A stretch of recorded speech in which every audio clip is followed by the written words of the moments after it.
পূব আকাশে উদিল নতুন সূর্য, প্রাণের আবাহনে জেগে উঠল রমনা বটমূল। সম্মিলিত কণ্ঠে স্বাগত জানানো হলো নতুন বছর 1432 বঙ্গাব্দ।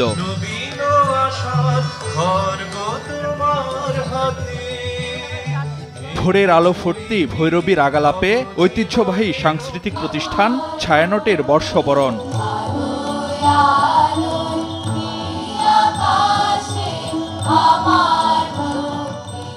এরপর বিশ্বকবি রবীন্দ্রনাথ দিয়ে শুরু একে একে বিদ্রোহী নজরুল, দ্বিজেন্দ্রলাল, লালন ও আবহমান বাংলার বহুধারার সুর, কাব্য পংক্তি আর কথামালায় বিমোহিত হাজারো মানুষ। বাঙালির প্রভাতী আয়োজনে মোহাবিষ্ট হন ভিনদেশিরাও।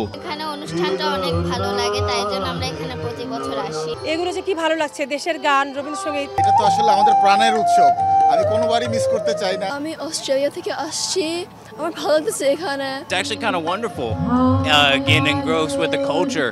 Beautiful music that really touches my heart. নতুন বছরে আপামর মানুষের চাওয়া বেঁচে থাকুক বাঙালিয়ানা, বিভেদ বৈষম্য অশান্তি নয়, দৃঢ় হোক শান্তি সম্প্রীতির বন্ধন।